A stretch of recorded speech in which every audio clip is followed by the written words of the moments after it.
شیخ فضیلت الشیخ سرفراز فیضی حفظہ اللہ کو دعوت دیتا ہوں کہ آپ آئیں اور عوام الناس سے خطاب فرمائیں۔ شیخ کی شخصیت جو ہے وہ معروف ہے، تمام لوگ جانتے ہیں۔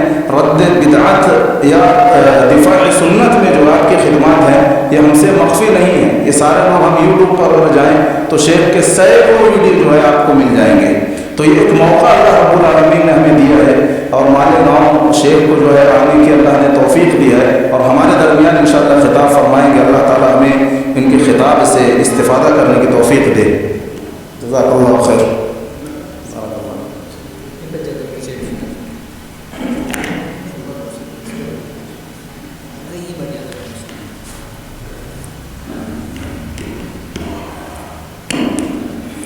السلام علیکم ورحمۃ اللہ وبرکاتہ۔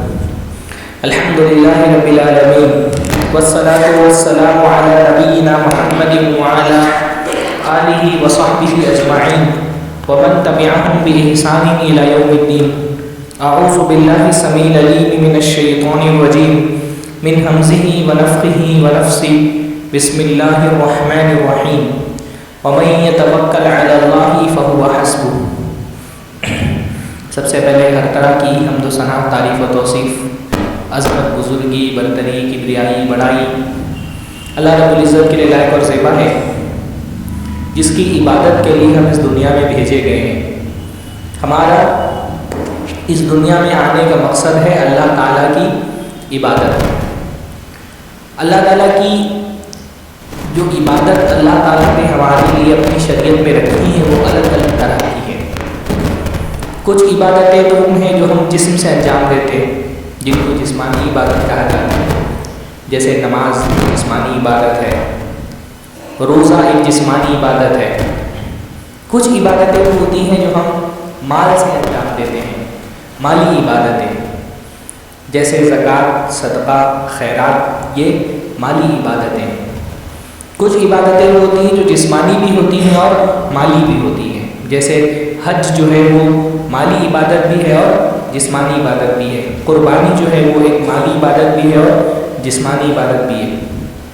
ایسے ہی ایک خاص قسم کی عبادتیں ہوتی ہیں قلبی عبادتیں، یعنی وہ عبادتیں جو ہم دل سے انجام دیتے ہیں۔ دل کی کچھ خاص کیفیات ہیں، دل کے کچھ خاص حالات ہیں جو اللہ تعالیٰ کو ہم سے مطلوب ہے، دل کی عبادتیں۔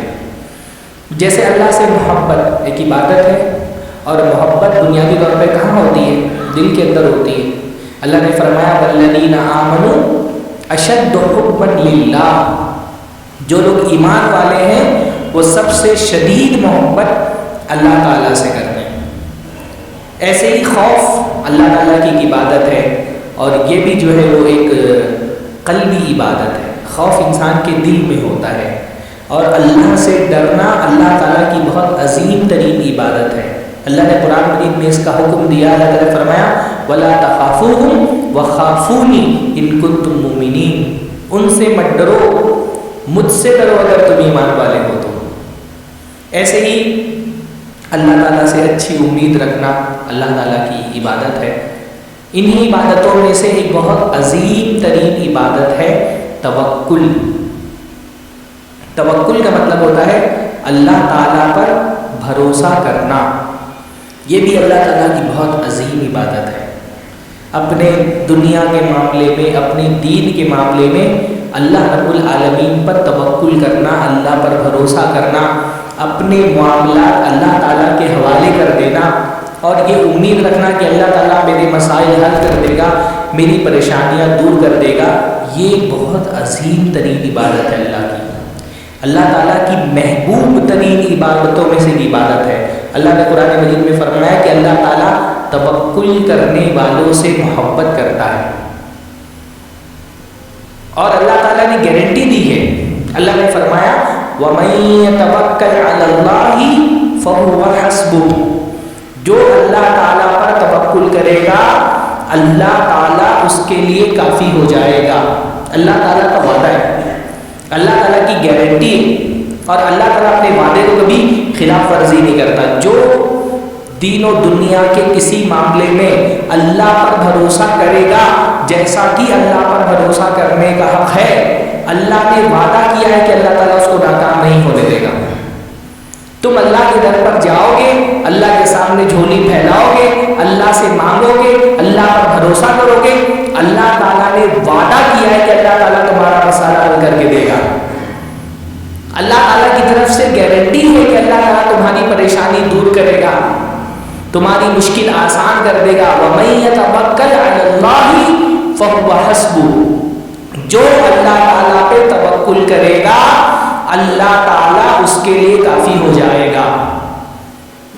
ایسا نہیں ہو سکتا کہ کسی معاملے میں آپ نے اللہ پر بھروسہ کیا اور آپ ناکام ہو گئے۔ ٹھیک ہے، ممکن ہے کہ کامیابی ملنے میں ہو سکتا ہے وقت لگے، توکل کوئی ریموٹ کنٹرول نہیں ہے کہ آپ بولے میں نے تو آج فلاں معاملے میں اللہ پہ بھروسہ کیا تھا، میرا مسئلہ حل نہیں ہوا۔ ٹائم لگ سکتا ہے، اللہ تعالیٰ کبھی ہو سکتا ہے آپ کے توکل کو آزمائے، اللہ تعالیٰ دیکھے کہ آپ کے توکل کی قوت کتنی ہے، لیکن اللہ کی طرف سے یہ گارنٹی ہے کہ اللہ تعالیٰ پہ آپ بھروسہ کریں گے، اللہ انشاءاللہ تعالیٰ آپ کا مسئلہ حل کر کے دے گا۔ قرآن مجید میں جو اللہ تعالیٰ نے اپنے انبیاء کے واقعات بیان کی ہیں، ان واقعات کا جب آپ ایمانی تناظر میں مطالعہ کرتے ہیں تو ان واقعات کا ایک بہت بڑا سبق یہ ہوتا ہے کہ جس نے اللہ تعالیٰ پر بھروسہ کیا، اللہ رب العالمین نے مشکل ترین حالات میں بھی اس کی مدد فرمائی ہے۔ اللہ تعالیٰ پہ توکل یہ ایمان کی علامت ہے۔ اللہ تعالیٰ نے فرمایا وَعَلَى اللَّهِ فَتَوَكَّلُوا إِن كُنتُم مُؤْمِنِينَ، اللہ ہی پر بھروسہ کرو اگر تم واقعتاً ایمان والے ہو تو۔ اگر دل میں ایمان ہے تو اس ایمان کا لازمی نتیجہ کیا نکلنا چاہیے کہ بندہ اس کے دل میں توکل کی مضبوطی ہوتی ہے۔ اگر واقعتاً ایمان ہے تو کافر اور مومن میں ایک بہت بڑا فرق یہی ہے، کافر کو یہ لگتا ہے کہ یہ سارے کام جو کرنے ہیں مجھے اکیلے کرنے ہیں، اور جب وہ دیکھتا ہے کہ یہ کام مجھ سے نہیں ہو سکتے، میری طاقت کے میری قوت کے باہر ہے، تو اس کا حوصلہ ٹوٹ جاتا ہے، اس کا عزم بکھر جاتا ہے۔ ایمان والا بندہ اپنے معاملات میں اللہ تعالیٰ کے حوالے کر دیتا ہے۔ جب وہ اس کے معاملات اللہ کے حوالے کر دیتا ہے نا تو اس کو یہ یقین ہو جاتا ہے کہ یہ معاملات میں نے اللہ کے حوالے کر دیے، یہ کام میرے لیے بڑا ہے، اللہ تعالیٰ کے لیے کوئی کام بڑا نہیں ہے، یہ مسئلہ میرے لیے مشکل ہے، اللہ تعالیٰ کے لیے کوئی مشکل نہیں ہے۔ مومن اور کافر میں بہت بڑا فرق توکل کا فرق ہوتا ہے، بلکہ یہ جو شرک ہے، اس شرک کے پیچھے بنیادی سبب ہوتا ہے اللہ تعالیٰ پہ توکل نہیں کرنا۔ مشرک کا جو سب سے بڑا پرابلم ہوتا ہے، جہاں سے اس کا شرک نکلتا ہے، وہ یہی ہوتا ہے کہ اس کو اللہ تعالیٰ پر بھروسہ نہیں ہے۔ اللہ تعالیٰ پر بھروسہ نہیں ہے اس لیے وہ غیر اللہ کے در پہ جاتا ہے، اللہ پر بھروسہ نہیں ہے اس لیے قبروں پہ جا کر کے مانگ رہا ہے، بتوں سے مانگ رہا ہے، کسی لکڑی اور پتھر کے معبود کے سامنے سجدہ کر رہا ہے، کیونکہ کافر کو اللہ پہ بھروسہ نہیں ہے تو وہ یہاں وہاں مانگتا ہے۔ جس کو اللہ تعالیٰ کی ذات پر بھروسہ ہے وہ اللہ کے علاوہ کہیں اور سر نہیں جھکاتا ہے نا۔ اس لیے اللہ تعالیٰ نے قرآن مجید میں مشرکوں سے پوچھا الیس اللہ بکاف عبدہ، کیا اللہ تعالیٰ اپنے بندوں کے لیے کافی نہیں ہے؟ آخر تم اللہ تعالیٰ کو چھوڑ کر کے دوسروں کے سامنے سر کیوں جھکاتے ہو؟ اللہ کو چھوڑ کر دوسروں سے فریادیں کیوں کرتے ہو؟ اللہ کو چھوڑ کر دوسروں پہ توکل کیوں کرتے ہو؟ الیس اللہ بکاف عبدہ، کیا اللہ تعالیٰ اپنے بندوں کے لیے کافی نہیں ہے؟ تمہاری ایسی کون سی مصیبت ہے جو اللہ تعالیٰ حل نہیں کر سکتا؟ تم کو غیر اللہ کے پاس جانا پڑتا ہے۔ تمہاری کون سی ایسی پریشانی ہے جو اللہ تعالیٰ دور نہیں کر سکتا تو تم کو غیر اللہ کے سامنے سر جھکانا پڑ رہا ہے؟ کون سی اتنی بڑی چیز تم نے چاہ لی ہے جو تمہاری چاہت اللہ نہیں پورا کر پا رہا ہے؟ جو اللہ تعالیٰ حضرت ابراہیم کو، حضرت زکریا کو بڑھاپے میں اولاد دے سکتا ہے، وہ اللہ تعالیٰ تمہاری گود کیوں نہیں بھر سکتا ہے؟ پھر تم اللہ کا در چھوڑ کر کے فلاں پیر فلاں بابا کی مزار پہ جا کر کے اولاد طلب کر رہے۔ جو اللہ حضرت ایوب کی بیماری دور کر سکتا ہے وہ تمہاری بیماری کیوں نہیں دور کر سکتا ہے؟ تو تم اللہ کو چھوڑ کر کے تم نے دھاگوں پر اور انگوٹھیوں میں جڑے ہوئے پتھروں پر اپنی امیدیں وابستہ کر لی ہیں۔ جو اللہ تعالیٰ حضرت سلیمان علیہ السلام کو ہواؤں پر حکومت دے سکتا ہے، جانوروں پر سلطنت عطا فرما سکتا ہے، جو اللہ رب العالمین حضرت سلیمان علیہ السلام کے لیے دنیا کے خزانے کھول کر کے رکھ سکتا ہے، وہ اللہ تعالیٰ تمہاری چھوٹی موٹی مشکلیں، فقیری، غریبی کیوں نہیں دور کر سکتا ہے؟ جو اللہ تعالیٰ حضرت ابراہیم علیہ السلام کے لیے آگ کو گلزار بنا سکتا ہے، حضرت سلیمان علیہ السلام کے لیے سمندر کو دو ٹکڑوں میں بانٹ کر کے پانی کا پہاڑ بنا سکتا ہے، جو اللہ تعالیٰ حضرت مریم کو بغیر شوہر کے اولاد دے سکتا ہے، تمہاری کون سی اتنی بڑی پریشانی ہے جو اللہ تعالیٰ سے دور نہیں ہو سکتی ہے؟ تم اللہ کو چھوڑ کر کے دوسروں کی در پہ کیوں جاتے ہو؟ مشرک کا سب سے بڑا پرابلم یہی ہوتا ہے کہ اس کو اللہ کی ذات پر بھروسہ نہیں ہے، اس کو اللہ پر اعتماد نہیں ہے۔ اس لیے قرآن کے واقعات جب آپ پڑھیں گے تو آپ کو پتہ چلے گا کہ انبیاء کرام جو تھے نا، ان کی سب سے بڑی طاقت کیا تھی؟ اپنے قوموں کے مقابلے میں اللہ پہ بھروسہ۔ مشکل ترین حالات میں جو چیز ان کا سامان تھی، جو ان کا اسلحہ تھی، وہ کیا تھی؟ اللہ تعالیٰ کی ذات پر مکمل اعتماد۔ آپ دیکھیں حضرت موسیٰ علیہ السلام دنیا کے سب سے طاقتور بادشاہ کا مقابلہ کرنے کے لیے پہنچے۔ کون ہے حضرت موسیٰ کے مقابلے میں؟ فرعون ہے۔ ہاں، فرعون کا لاؤ لشکر ہے، وہ پورے مصر کا بادشاہ ہے، وہ خود اپنی زبان سے کہتا ہے انا ربکم الاعلی، میں تمہارا سب سے بڑا رب ہوں۔ وہ کہتا ہے الیس لی ملک مصر وہذہ الانہار تجری من تحتی، یہ مصر کی بادشاہت میری ہے، یہ نہریں میرے حکم سے جاری ہوتی ہیں۔ اتنی بڑی اس کی فوج ہے کہ اس نے پورے بنی اسرائیل کو یرغمال بنا کر کے رکھا ہے، اپنا غلام بنا کر کے رکھا ہے۔ اتنے بڑے بادشاہ کا مقابلہ کرنے کے لیے حضرت موسیٰ علیہ السلام کیا لے کر کے جا رہے ہیں؟ ہاں، کوئی فوج ہے ان کے پاس میں، کوئی اسلحے ہیں، کیا لے کر کے جا رہے ہیں فرعون کا مقابلہ کرنے کے لیے حضرت موسیٰ؟ ایک لاٹھی، ایک لاٹھی لے کر کے ایک بادشاہ اور اس کی پوری فوج اور سلطنت کا مقابلہ کرنے کے لیے پہنچ گئے۔ یہ کانفیڈنس، یہ طاقت حضرت موسیٰ کے اندر کہاں سے آئی؟ ہاں، طاقت لاٹھی میں نہیں ہے، طاقت لاٹھی دینے والے رب میں ہے۔ لاٹھی لے کے پہنچ کر مقابلہ کرنے کے لیے اور نکال لائے اپنی قوم کو، بنی اسرائیل کو فرعون کی چنگل سے نکال کے لے کے آ گئے۔ جب لے کر کے چلے ہیں بنی اسرائیل کو، چلتے چلتے ایک مرحلہ ایسا آیا کہ سامنے بحر کلثوم ہے، ٹھاٹے مارتا ہوا سمندر، اور پیچھے سے فرعون اپنے پورے لشکر کے ساتھ حضرت موسیٰ علیہ السلام کے تعاقب میں آ گیا ہے۔ قوم والے دیکھ کر کے گھبرا گئے کہ اب تو راستے بند ہو گئے، اب تو بچنے کا کوئی چانس نہیں بچا، اور اپنی قوم والوں سے کیا کہہ رہے ہیں؟ قوم والے حضرت موسیٰ سے کیا کہہ رہے ہیں؟ انا لمدرکون، کہ موسیٰ اب تو ہم پکڑے گئے، اب ہم کو کوئی بچا نہیں سکتا۔ انا لمدرکون، اب تو ہم پکڑ لیے جائیں گے، اب بچ، کیونکہ حالات تو کہیں پہ بھی ایسے نہیں ہیں جس سے سمجھ میں آئے کہ اب بچنے کا کوئی راستہ بچا ہے۔ حالات پورے کے پورے حضرت موسیٰ اور بنی اسرائیل کے خلاف ہیں، لیکن ایمان والا بندہ جب اللہ تعالیٰ کی ذات پر بھروسہ کرتا ہے تو حالات سے نہیں گھبراتا۔ اگر حالات دیکھ کر کے بھروسہ کر رہے ہیں تب تو بھروسہ حالات پر ہے، اللہ کی ذات پر نہیں ہے نا۔ ایمان والا بندہ جب اللہ کی ذات پر بھروسہ کر لیتا ہے تو حالات دیکھ کر بھی گھبراتا نہیں، اس کو پتا ہے حالات کتنے بھی برے ہوں، ان حالات کو تبدیل کرنے کا اختیار میرے رب کے پاس۔ حضرت موسیٰ علیہ السلام ان کو وہ بالکل مطمئن ہے، ان کا کانفیڈنس کس لیول کا ہے؟ سامنے سمندر ہے، پیچھے سے فرعون کی فوج آ رہی ہے، قوم والے کہہ رہے ہیں انا لمدرکون، اب تو موسیٰ ہم کو کوئی نہیں بچا سکتا، اب ہم پکڑ لیے جائیں گے۔ حضرت موسیٰ کیا کہتے ہیں؟ کلا، ہو ہی نہیں سکتا۔ اتنے مشکل ترین حالات میں بھی حضرت موسیٰ کا کانفیڈنس کس لیول کا ہے؟ دیکھیے، کہہ رہے کلا، ہرگز نہیں، امپاسبل ہے، ایسا ہو ہی نہیں سکتا کہ پکڑ لیے جائیں۔ کیوں؟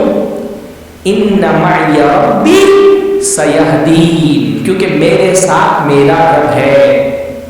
ہاں، یہ کانفیڈنس کہاں سے آ رہا ہے؟ اللہ تعالیٰ پہ توکل سے آ رہا ہے۔ گرچہ حالات میرے موافق نہیں، مجھے نہیں معلوم آگے کیا ہونے والا ہے، مجھے صرف اتنا پتا ہے ان معی ربی سیہدین، میرے ساتھ میرا رب ہے۔ میں اللہ تعالیٰ کے مشن پہ آیا، اللہ تعالیٰ نے بھیجا تھا نا، انی معکم اسمع و ارى، اللہ نے کہا تھا تم جاؤ، میں ہوں تمہارے ساتھ، سب دیکھ رہا ہوں، سن رہا ہوں، تم کو گھبرانے کی ضرورت نہیں ہے۔ اس لیے ایمان والا بندہ زندگی میں کتنے بھی مشکل ترین حالات ہو، چاہے انفرادی مسائل ہو، چاہے اجتماعی مسائل ہو، چاہے اس کا اپنا ذاتی مسئلہ ہو یا قومی مسئلہ ہو، حالات کتنے بھی خراب ہو، ایمان والا بندہ کبھی ہمت نہیں ہارتا، کہہ رہے کلا ہو ہی نہیں سکتا، ان معی ربی، میرے ساتھ میرا رب ہے، اس نے مجھے اس مشن پہ بھیجا ہے، وہ راستہ دکھائے گا۔ تو اللہ تعالیٰ نے راستہ دکھایا کہ نہیں دکھایا؟ ہاں، جب اللہ تعالیٰ بچانے پر آتا ہے تو اللہ کیسے بچاتا ہے؟ اللہ تعالیٰ نے کہا فضرب بعصاک البحر، اپنا عصا لے کر کے مارو سمندر پہ، اور ایک عصا مارا، سمندر دو ٹکڑوں میں تقسیم ہو گیا، سمندر کے بیچ سے اللہ تعالیٰ نے راستہ بنا دیا، وَقَالَ كُلُّ فِرْقٍ كَالطَّوْدِ الْعَظِيمِ۔ قرآن مجید میں اللہ فرما رہا ہے کہ دونوں جو حصے تھے پانی کے، ایسے بن گئے جیسے تودے ہو، جیسے ریت کا انبار لگا ہوتا ہے نا، پانی تو بکھر جاتا ہے، پر جب اللہ تعالیٰ بچانے پر آتا ہے تو پانی کا پہاڑ کھڑا کر دیتا ہے، پہاڑ کی طرح پانی دو حصوں میں بٹ گیا، پہاڑ کی طرح کھڑا ہو گیا، اور اللہ تعالیٰ نے حضرت موسیٰ کے لیے راستہ نکال دیا۔ اللہ تعالیٰ جب بچاتا ہے اپنے بندوں کو تو ایسے بچاتا ہے۔ یہ کانفیڈنس اصل میں اللہ تعالیٰ کو ہم سے مطلوب ہے کہ جب بندہ، اسی لیے اللہ تعالیٰ کی ذات پہ جب بھروسہ کر لیتا ہے بندہ، وہ کبھی بھی ڈپریشن کا، انزائٹی کا، ٹینشن کا شکار نہیں ہوتا۔ ڈپریشن ہو کافر ہو، انزائٹی کا شکار ہو کافر، خوف زدہ رہے کافر، جس کو لگتا ہے کہ مجھے کرنا ہے، ایمان والے بندے کو پتا ہے کہ مجھے نہیں کرنا ہے، میرے رب کو کرنا ہے، وہ اپنے وسائل اس کو اختیار کرنے ہیں، اپنے لیے انتظامات کرنا ہے، اپنی محنت اس کو کرنی ہے، لیکن بھروسہ اپنی محنت پر نہیں، اللہ تعالیٰ کی ذات پر رکھنا ہے۔ اور جب بندہ اللہ تعالیٰ کی ذات پر بھروسہ رکھتا ہے، اللہ تعالیٰ کرشمے کرتا ہے۔ حضرت ابراہیم علیہ السلام کو دیکھیں، ہاں، حضرت ابراہیم علیہ السلام تپتے ہوئے صحرا میں اپنی بیوی کو، اپنے بچے کو چھوڑ کر کے جا رہے ہیں، اللہ تعالیٰ کا حکم ہے، چھوڑ کر کے جا رہے ہیں ایک ایسے صحرا میں جس میں کھانے کے لیے کھانا تو دور، جس میں پینے کے لیے پانی تک نہیں ہے، سائے کے لیے گھر تو دور، ایک پیڑ تک کے نہیں ہے جہاں اپنا سر چھپا سکے، ایسے صحرا میں تپتے ریگستان میں اپنی بیوی کو، اپنے بچے کو چھوڑ کر کے جا رہے ہیں، جہاں سروائیو ہونے کے لیے کوئی وسیلہ دستیاب نہیں ہے، کوئی امکان نہیں ہے یہاں پر ایک عورت اپنے چھوٹے سے بچے کے ساتھ زندہ رہ پائے گی، اس کا کوئی امکان نہیں ہے، بس اللہ نے کہا چھوڑ کر کے جاؤ۔ خود قرآن مجید میں فرمایا بِوَادٍ غَيْرِ ذِي زَرْعٍ، ایک ایسی وادی میں جہاں پر ایک دانہ تک نہیں اگتا ہے، اللہ تعالیٰ نے کہا جاؤ اپنی بیوی بچے کو چھوڑاؤ، چھوڑ کر کے آگے۔ حالات تو ان کے موافق نہیں ہے، حالات تو یہ ہے کہ بچہ اور بیوی یہیں پر مر جائیں گے تپتے صحرا میں بھوک اور پیاس سے، لیکن ان کو پتہ ہے کہ یہ حالات میرے رب کے ہاتھ میں ہیں، اور رب جب حالات تبدیل کرنے کو آئے تو تپتے صحرا کو اللہ تعالیٰ گلستہ بنانے پر کافی ہے۔ اچھا، حضرت ابراہیم کا توکل تو بھائی وہ تو نبی ہے، ان کا توکل کا تو کہنا ہی کیا، پر حضرت حاجر کوئی نبی یا نہیں ہے؟ حضرت حاجر تو ایک عام سی عورت ہے، ایک خاتون ہے، تھوڑے دن حضرت ابراہیم علیہ السلام کی صحبت میں رہی ہے، ورنہ بنیادی طور پہ تو حضرت حاجر فرعون کے خاندان کی ہے۔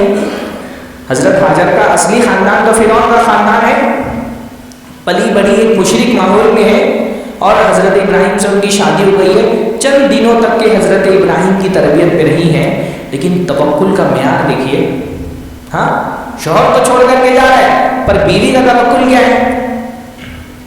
بیوی صرف اتنا پوچھ رہی ہے کہ میرے شوہر اس صحرا میں آپ ہم کو چھوڑ کر کے جا رہے ہیں، ہم یہاں کیسے زندہ رہیں گے؟ اللہ امرا کبھی حاضہ، کیا اللہ تعالیٰ نے ایسا کرنے کا آپ کو حکم دیا ہے؟ آپ اپنی مرضی سے چھوڑ کر کے جا رہے ہیں یا اللہ تعالیٰ کا حکم ہے؟ حضرت ابراہیم کہتے ہیں ہاں اللہ کا حکم ہے۔ جیسے ہی سنتے اللہ کا حکم ہے فوراً کیا کہتی ہیں؟ اِذَا اللَّهُ يُزَيِّعُنَا، اگر آپ ایسا اللہ تعالیٰ کے حکم سے کر رہے ہیں تب تو مجھے بھروسہ ہے اِذَا اللَّهُ يُزَيِّعُنَا، پھر اللہ تعالیٰ ہم کو ضائع نہیں کرے گا۔ کتنا بھروسہ اللہ کی ذات پر؟ حالات موافق نہیں ہے، اسباب نہیں دکھ رہے زندگی کے کہ کیسے جئیں گے، کیا کھائیں گے، کیا پیئیں گے، کہاں رہیں گے، کیسے سروائیو کر پائیں گے اس ریگستان میں.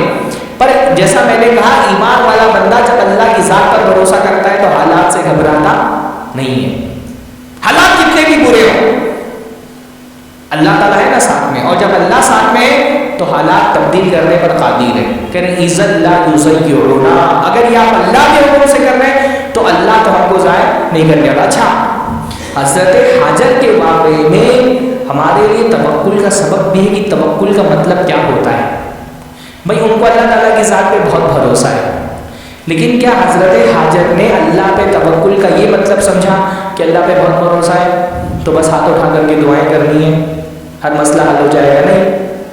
جب بچے کو پیاس لگی تو کیا کیا انہوں نے؟ محنت کی، ہے نا، دوڑی صفا سے مروہ، مروہ سے صفا، پھر صفا سے مروہ، پھر مروہ سے صفا. بچے کو چھوڑا صفا پہ، مروہ پہ گئی، پہاڑی ہے اونچی ٹیلے پہ چڑھ کر کے دیکھ رہی ہیں کوئی قافلہ دکھ جائے، 2-4 مشکیزہ پانی مل جائے، پھر یاد آ رہا ہے میرا بچہ اکیلے ہے صفا پر، واپس صفا آ رہی ہے، پھر گھبرا کر کے مروہ جا رہی ہیں. اسٹرگل کیا انہوں نے، ان کے بس میں جو کچھ تھا وہ انہوں نے کیا، اپنی محنت کی انہوں نے. توکل کا مطلب بعض صوفیوں نے یہ سمجھ لیا کہ اسباب نہیں اختیار کرنے کا مطلب توکل ہے. بعض صوفیوں نے توکل کا مطلب سمجھا کچھ مت کرو، بیٹھے رہو اور اپنے آپ سب کچھ ہو جائے گا، اس کو توکل کہتے ہیں. توکل کا یہ معنی نہیں ہے کہ آپ اسباب ترک کر دیں. آپ کو اپنی اسٹرگل کرنی ہے، اپنی محنت کرنی ہے، اپنی طرف سے آپ سے جو بن پڑ سکتا ہے، جو کوشش ہو سکتی ہے وہ آپ کو کرنی ہے، لیکن بھروسہ اپنی محنت پر نہیں اللہ تعالیٰ کی ذات پر رکھنا ہے. اس کا نام توکل ہے. اسٹرگل چھوڑ دینا، محنت سے جی چڑانا، اسباب کو ترک کر دینا، اس کو توکل نہیں کہتے ہیں. ایک صحابی نے اللہ کے رسول سے پوچھا، اللہ کے رسول میں اپنا اونٹ باندھ کر کے اللہ کا توکل کروں یا اپنا اونٹ کھلا چھوڑ دوں اللہ کا توکل کروں؟ تو اللہ کے نبی نے کیا فرمایا؟ عقلھا وتوکل علی اللہ. تم پہلے اپنا اونٹ باندھو. توکل کا مطلب نہیں ہے کہ میں اپنا اونٹ چھوڑ دوں، مجھے اللہ پہ بہت بھروسہ ہے سو جاؤں، یہ میرا وہ کہیں نہیں جائے گا. اپنا اونٹ باندھو، اپنے وسائل اسباب اختیار کرو، لیکن بھروسہ اپنی ہاتھ پر نہیں اللہ تعالیٰ کی ذات پر. تو ان سے جو محنت ہو سکتی تھی انہوں نے کی. ہمارے بہت سارے نوجوان محنت نہیں کر رہے، امتحان آ گیا بیٹھے ہوئے، ساری دنیا محنت میں لگی ہے، ہم بیٹھے ہوئے. بھائی محنت کر لو، امتحان کا وقت ہے، اللہ پہ بہت بھروسہ ہے، ہاں اللہ تعالیٰ پاس کرا دے گا.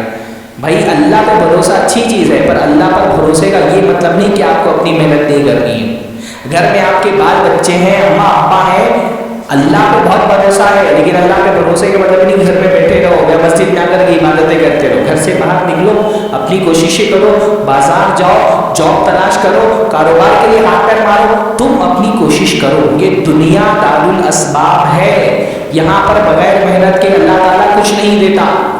حضرت مریم کے لیے اللہ تعالیٰ چاہتا اگر تو بغیر پیڑ ہلائے بھی اوپر سے کھجور گر سکتا تھا، پر اللہ تعالیٰ نے حضرت مریم سے کیا کہا؟ وَهُزِّي إِلَيْكِ بِجِذْعِ النَّخْلَةِ، اپنی طرف سے تم اپنی طرف سے ہلکا سا ہلاؤ تنے کو، تو اللہ تعالیٰ آسمان سے اللہ تعالیٰ تمہارے لیے اوپر سے کھجور گرائے گا. حضرت موسیٰ اگر سمندر میں لاٹھی نہیں بھی مارتے تو بھی اللہ قادر تھا، سمندر کو 2 حصوں میں تقسیم کر سکتا تھا، پر اللہ نے کہا تم لاٹھی مارو. لاٹھی مارنا تمہارا کام ہے، آگے سمندر کو 2 حصوں میں تقسیم کرنا ہمارا کام. حضرت حاجر نے اپنا کام کیا، وہ جتنا کر سکتی تھی، جو محنت کر سکتی تھی انہوں نے کی. اللہ تعالیٰ نے دنیا کو ایسا ہی بنایا ہے، وَأَلَّيْسَ لِلْإِنسَانِ إِلَّا مَا سَعَىٰ. آدمی کو وہی ملتا ہے جس کے لیے وہ کوشش کرتا ہے. اپنی کوشش کرنی ہے. توکل کا مطلب کوشش سے جی چرانا نہیں ہے، محنت سے دور بھاگنا نہیں ہے. اپنی محنت کرنی ہے، اپنی کوشش کرنی ہے، لیکن یہ یقین رکھنا ہے کہ میری محنت تبھی رنگ لائے گی جب اللہ تعالیٰ چاہے گا. میری کوششیں تبھی ثمر آور ہوں گی، تبھی ان کا فائدہ نکلے گا جب اللہ تعالیٰ چاہے گا. تو توکل محنت چھوڑنے کا نام نہیں ہے، اسٹرگل کرنے کا نام ہے. حضرت حاجر نے بھی اسٹرگل کیا، اور ایک مرتبہ نہیں. اللہ تعالیٰ چاہتا تو ایک مرتبہ بھی ایک چکر میں بھی پانی نکال سکتا تھا. کتنے چکر لگوائے اللہ نے؟ 7 چکر لگوائے. کبھی کبھی اللہ تعالیٰ ہم سے بھی ایسے ہی چکر لگوا رہا ہوتا ہے. ہاں کبھی کبھی اللہ تعالیٰ ہم سے بھی ایسے ہی چکر لگوا رہا ہوتا ہے. ہم سوچتے ہیں دعائیں کر رہے ہیں یار قبول نہیں ہو رہی, نمازیں پڑھ رہے ہیں مسئلہ حل ہی نہیں ہو رہا ہے, دعا اور دعائیں کیے جا رہے ہیں لیکن کوئی نتیجہ نکل کے نہیں آ رہا ہے. کبھی کبھی اللہ تعالیٰ آپ کے توکل کا اسٹرینتھ دیکھ رہا ہوتا ہے, کتنی جان ہے آپ کے توکل میں, کتنی طاقت ہے آپ کے توکل میں. اللہ تعالیٰ جانچ رہا ہوتا ہے, آپ کے صبر کا امتحان لے رہا ہوتا ہے اللہ. اور یہ امتحان کتنا بھی لمبا ہو سکتا ہے. مطلب آپ سوچیں نا, حضرت ابراہیم علیہ السلام نے جوانی میں دعا مانگی ہوگی نا, ربی ہب لی من الصالحین, اور کب جا کر کے پوری ہوئی ہے؟ جب 70-80 سال کے ہوئے تب. پوری زندگی دعائیں کرتے رہے, نتیجہ جوانی کی دعا بڑھاپے میں جا کر کے قبول ہوئی ہے. اس لیے بندے کو حوصلہ نہیں ہارنا ہے. وابستہ رہ شجر سے امیدیں باہر رکھ, اپنے طور پہ محنت کرتے رہیں, دعائیں مانگتے رہیں, اللہ پہ بھروسہ رکھیں. اللہ جانتا ہے کب دینا ہے, کتنا دینا ہے, کیسے دینا ہے, دینا ہے یا نہیں دینا ہے. اللہ تعالیٰ کو چھوڑ دو, اپنی طرف سے مانگتے رہو, اللہ جب جتنا جیسا چاہے گا دے گا انشاءاللہ تعالیٰ. کبھی یہ تو اللہ تعالیٰ کا فضل ہے کہ اللہ ہم کو ہمارے حساب سے نہیں دیتا, اپنے حساب سے دیتا ہے, کیونکہ ہم کو نہیں پتا ہم جو مانگ رہے ہیں وہ ہمارے لیے بہتر بھی ہے کہ نہیں بہتر ہے, کب بہتر ہے کب بہتر نہیں ہے. تو یہ تو اللہ کا بہت بڑا فضل ہے کہ اللہ تعالیٰ ہم کو ہمارے حساب سے نہیں دیتا. کبھی کبھی ایسا ہوتا ہے نا, ہم کو جلدی چاہیے, اللہ تعالیٰ دیر سے دیتا ہے. اللہ دیر سے دیتا ہے کیونکہ اللہ تعالیٰ کو کچھ بڑا دینا ہوتا ہے. ہم اتنا بڑا سوچ نہیں رہے ہوتے جتنا بڑا اللہ تعالیٰ دینا چاہتا ہے. کبھی کبھی اللہ دیر سے دیتا ہے کیونکہ اللہ نے ہمارے لیے کچھ بڑا پلان کیا ہوتا ہے. حضرت حاجر کو بھی دیکھیں نا, مطلب حضرت حاجر کیا سوچ رہی تھی کہ بھائی میرا بیٹا پیاسا ہے, اس کو 1-2 مشکیزہ پانی مل جائے, وقتی طور پہ اس کی پیاس بجھ جائے, وہ یہی سوچ رہی تھی. ان کے تو خواب و خیال میں بھی نہیں تھا نا کہ چشمہ جاری ہو جائے گا. ہاں وہ 1-2 مشکیزہ پانی تلاش کر رہی تھی, اللہ تعالیٰ نے پورا چشمہ جاری کر دیا ان کے لیے. ہاں وہ وقتی طور پہ اپنے بچے کی پیاس بجھانے کا انتظام کرنا چاہ رہی تھی, اللہ تعالیٰ نے رہتی دنیا تک انسانوں کے پیاس بجھانے کا انتظام کر دیا. ہاں دیر سے دیا لیکن دیا تو کتنا بڑا دیا. نہ صرف پانی کا انتظام کر دیا بلکہ ان کے اس اسٹرگل کو, اس دور کو عبادت بنا دی اللہ تعالیٰ نے. آج کوئی حج کرنے والا حاجی, کوئی عمرہ کرنے والا, اس کا حج و عمرہ پورا نہیں ہوتا جب تک کہ صفا اور مروہ کے درمیان دوڑ کر کے اس ماں کی محبت کی یاد تازہ نہ کر دے. ان کے نقش قدم پر چلنے کو عبادت بنا دی اللہ تعالیٰ نے. نبیوں نے ان کے نقش قدم کی پیروی کی. ان کے بعد انسان کبھی کبھی تھوڑا چاہ رہا ہوتا ہے, فوری چاہ رہا ہوتا ہے. اللہ دیر سے دیتا ہے لیکن بہت بڑا دیتا ہے.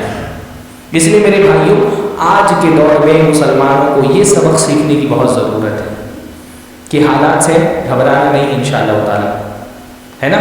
کوئی مشکل, کوئی پریشانی اللہ تعالیٰ کے لیے مشکل اور پریشانی نہیں ہے. آج میں دیکھ رہا ہوں ہم خوف زدہ ہیں, ہمارے دلوں پہ اندیشوں کے بادل منڈلا رہے ہیں, آدمی دہشت میں ہے. ایمان والا بندہ پلاننگ کرتا ہے, فکر مند ہوتا ہے. فکر مند ہونا اچھی چیز ہے, اتنی فکر مندی اچھی چیز ہے جس کے لیے آپ صحیح پلاننگ کر سکیں. خوف زدہ ہونا اچھی چیز نہیں. ایمان والا بندہ اللہ کے علاوہ کسی سے ڈرتا نہیں.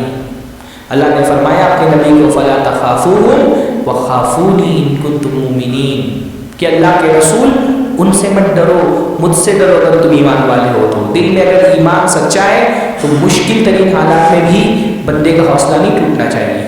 اپنی پلاننگ کریے لیکن پلاننگ اللہ تعالیٰ کی پلاننگ پر بھی بھروسہ رکھیے. آپ دیکھیں ہجرت کا موقع ہے, اللہ کے رسول صلی اللہ علیہ وسلم سفر ہجرت پر ہیں حضرت ابو بکر کے ساتھ میں. پلاننگ اللہ کے نبی نے بہت زبردست کی ہے. ہاں یعنی ہجرت کی پوری پلاننگ اللہ کے رسول کی دیکھیں تو آپ کو سمجھ میں آتا ہے کہ اللہ کے نبی صلی اللہ علیہ وسلم بہت زبردست اور ذہین انسان تھے. پورے مکہ والوں کو چکمہ دے کر کے نکلنے کے لیے کتنی زبردست پلاننگ کی ہے.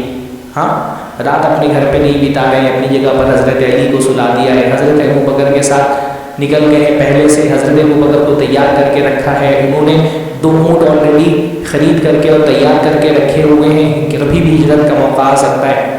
اور جب نکلے ہیں تو ڈائریکٹ مدینہ کے راستے پہ نہیں نکلے، الٹی طرف گئے، مکہ سے مدینہ کی طرف جانے کے بجائے دوسری سمت میں چلے گئے، جا کر کے غار میں پناہ لے لیے اور اپنے حضرت ابوبکر کے بیٹے کو کام پر لگا دیا کہ بھائی 3 دن تک ہم یہاں رہیں گے، تم مکہ کے حالات پورے معلوم کرو.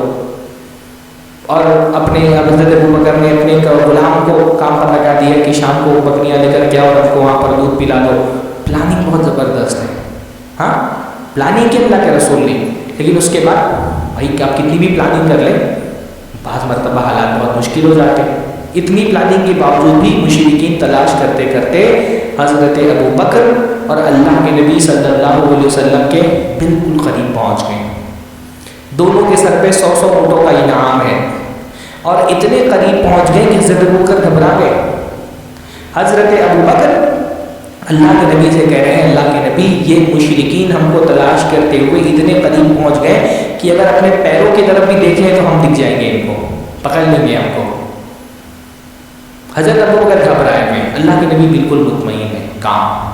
ہاں کیا فرما رہے ہیں؟ فرما رہے ہیں یا ابا بکر ما ظنک باثنین اللہ ثالثہما. ان 3 لوگوں کے بارے میں تمہارا کیا خیال ہے جن 3 کا تیسرا اللہ ہے؟ ما ظنک باثنین اللہ ثالثہما. اے ابو بکر ان 2 لوگوں کے بارے میں تمہارا کیا خیال ہے جن کا تیسرا کون ہے؟ اللہ ہے. پھر فرما رہے لا تحزن ان اللہ معنا. تو غم مت کرو، گھبراؤ مت، ٹینشن مت لو، ان اللہ معنا، اللہ ہمارے ساتھ ہے. یہ کچھ بھی کر لے اللہ تعالیٰ کی پلاننگ کو اوورٹیک نہیں کر سکتے. یہ کانفیڈنس ہونا چاہیے. ٹھیک ہے بھائی مشکل ترین حالات نبیوں کی زندگی میں آتے ہیں، ہماری زندگی میں آئے، لیکن یہ بات یاد رکھنے کی ہے کہ اگر اللہ ہمارے ساتھ ہے دنیا کا کوئی ہمارا کچھ بگاڑ نہیں سکتا. اور نہیں بگاڑ پائے نا، نہیں بگاڑ پائے، رسول اللہ صلی اللہ علیہ وسلم بچ گئے. تو اللہ کو اپنے ساتھ رکھنے اور اللہ کے ساتھ ہونے کا احساس کرنے کا نام توکل ہے کہ اللہ ہمارے ساتھ ہے انشاءاللہ تعالیٰ. ٹھیک ہے ہم گنہگار ہیں، ہم نافرمان ہیں، ہماری زندگی اللہ تعالیٰ کی نافرمانیوں سے بھری ہوئی ہے، لیکن تمام نافرمانیوں کے باوجود اللہ کی توحید کا کلمہ پڑھنے والے ہیں الحمدللہ. تو مشکل ترین حالات میں بھی بھائی ہم کو سبق سکھایا گیا ہے. بار بار ہر نماز میں، نماز کی ہر حرکت پر ہم کو یاد دلا جاتا ہے اللہ اکبر. سب سے بڑا کون ہے؟ اللہ ہے. جب اللہ سب سے بڑا ہے تو کوئی کتنا بھی بڑا ہو جائے اللہ سے بڑا تھوڑی ہو پائے گا.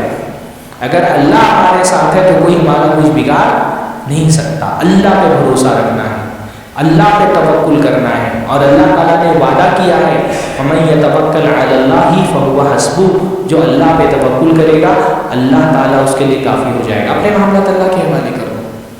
ہاں کوئی بھی پریشانی ہے اللہ کے حوالے کر دو. توکل کا مطلب ہی ہوتا ہے سپرد کر دینا اللہ کے، ہے نا بھائی. واو کاف لام جس سے توکل بنا ہے، اسی سے یہ لفظ بنا ہے واو کاف لام سے، اسی سے ایک اللہ تعالیٰ کا نام بنا ہے وکیل.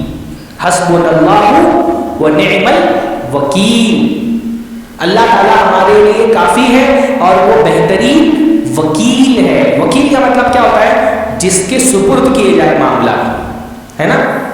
جیسے ہم کبھی کورٹ میں جاتے ہیں تو ہم کو کیس لڑنا ہوتا ہے تو ہم کیا کرتے ہیں؟ ایک وکیل ہائر کر لیتے ہیں اور اپنا کیس وکیل کے حوالے کر دیتے ہیں کہ بھائی مجھے یہ قانونی داؤ پیچ نہیں پتا ہے، یہ میرا کیس ہے، یہ میں نے آپ کے حوالے کر دیا، اب اس کیس کو جتا کر کے دینا آپ کی ذمہ داری ہے. ایسے ایمان والا بندہ کیا کرتا ہے؟ اپنی کیس اللہ کے حوالے کر دیتا ہے. اللہ کے رسول کی بڑی پیاری دعا ہے جو اللہ کے رسول بستر پہ سوتے وقت پڑھتے تھے. اللہ کے نبی نے فرمایا جو سونے کے وقت وضو بنائے دائیں کروٹ ہو کر کے یہ دعا پڑھے اور اس کی زبان سے سب سے آخری کلمات یہ نکلے ہوں تو اگر اسی حالت میں اس کی موت ہو گئی تو فطرت اسلام پر مرے گا.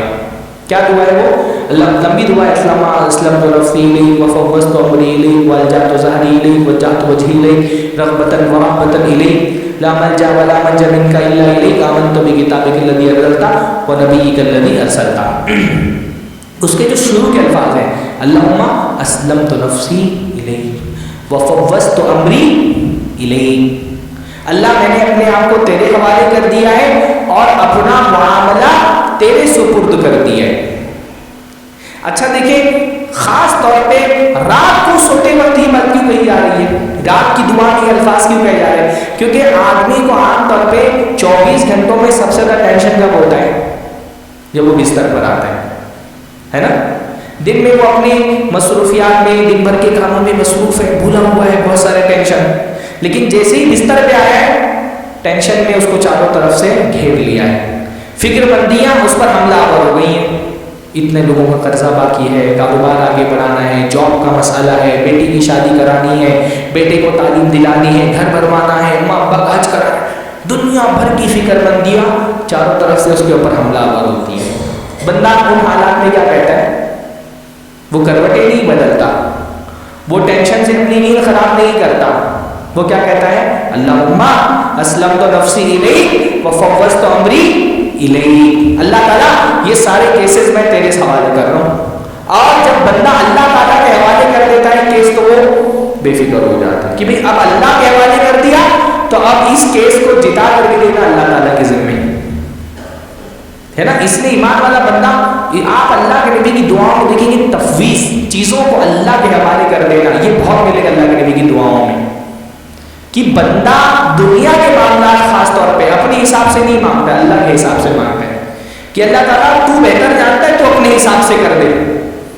جو استخارہ کی دعا ہے، اللہم انک تقدیر ولا اقدر، اللہ تعالیٰ تو کر سکتا ہے میں نہیں کر سکتا، I can do nothing، میں کچھ بھی نہیں کر سکتا، وَتَعْلَمُ وَلَا أَعْلَمُ، اللہ تعالیٰ تو جانتا ہے میں نہیں جانتا، مجھے کچھ نہیں، اپنا ہاتھ کھینچ لے بندہ بالکل۔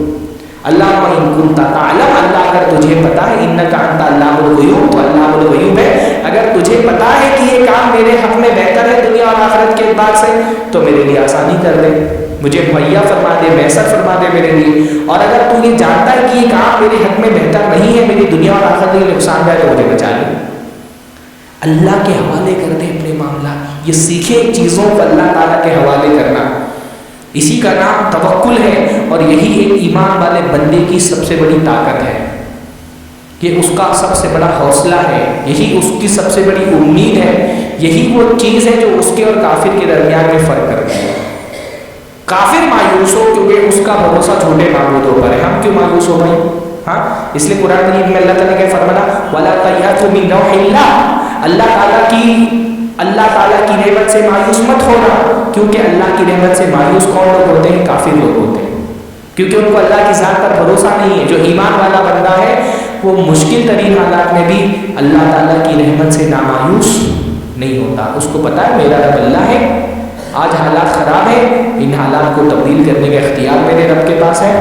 اللہم مالک الملک تؤتی الملک من تشاء وتنزع الملک ممن تشاء وتعز من تشاء وتذل من تشاء بیدک الخیر، اللہ تعالیٰ تیرے ہاتھ میں بادشاہت ہے، تو جس کو چاہتا ہے قوت اقتدار دیتا ہے، جس کو چاہتا ہے ذلیل کر دیتا ہے، سارے معاملات تیرے ہاتھ میں ہیں، تو مجھ کو تیری ذات پر بھروسہ ہے کہ ان مشکل ترین حالات میں انشاءاللہ تعالیٰ انہی مشکل ترین حالات سے امید کی کرن نکلے گی۔ بعض مرتبہ ہم کو حالات مشکل لگتے ہیں، لیکن ان مشکلوں میں، ان مصیبتوں میں ہی اللہ تعالیٰ نے ہمارے لیے خیر رکھا ہوتا ہے، وہ بعد میں ہم پر کھلتا ہے۔ کبھی کبھی ہماری کشتی ٹوٹ جاتی ہے، لیکن اللہ تعالیٰ کی کشتی توڑتا ہے اسی لیے کیونکہ اس کو کسی ظالم بادشاہ سے بچانا ہوتا ہے۔ اللہ بہتر جانتا ہے، ہم نہیں جانتے، اس لیے اللہ کی ذات پر بھروسہ کریں۔ اللہ تعالیٰ کی عبادت صرف جسم سے نہیں ادا کی جاتی ہے، یہ دل بھی اللہ تعالیٰ کی عبادت گزار ہوتا ہے، اور اس عبادت کا ایک بہت اہم ترین ذریعہ ہے اللہ کی ذات پر اعتماد کرنا، بھروسہ کرنا، اور یہ وہ چیز ہے جس کو سیکھنا پڑتا ہے، یہ اپنے آپ نہیں پیدا ہوتے۔ اللہ پر توکل کرنا ہے تو اللہ تعالیٰ کی صفات کی معرفت حاصل کرنی پڑتی، جتنا اللہ تعالیٰ کی معرفت آپ کو حاصل ہوگی اتنا ہی دل میں اللہ تعالیٰ پر توکل آپ کا بڑھے گا۔ اللہ کی ذات کی معرفت، اللہ تعالیٰ کی صفات کی معرفت، اور خصوصی طور پہ جو میں نے کہا کہ انبیاء کرام کی جو واقعات ہیں ان کو ایمانی تناظر میں سننا۔ ایمانی تناظر میں اس لیے کہہ رہا ہوں کہ ہم بعض مرتبہ واقعات سنتے ہیں تو ہم تفریح کے موڈ میں سنتے ہیں کہ مزہ آ رہا ہے سننے میں، یہ تفریح کے زاویے سے ان واقعات کو نہیں دیکھنا ہے، ایمان کے تناظر میں دیکھنا ہے۔ تو جب ایمانی تناظر میں بندہ یہ واقعات پڑھتا ہے تو اس کا ایمان بڑھتا ہے، اللہ پر اس کا توکل اور مضبوط ہوتا ہے کہ یہ انبیاء کے واقعات ہیں، اتنے مشکل ترین حالات میں اللہ تعالیٰ نے اپنے بندوں کی مدد کی ہے، بلکہ صرف انبیاء کے نہیں، آپ غیر نبی کی بھی واقعات پڑھیں، اصحاب کہف کا واقعہ پڑھیں، 7 لوگ ہیں، پوری حکومت ان کے خلاف ہے لیکن کچھ نہیں بگاڑ سکی، ہے نا؟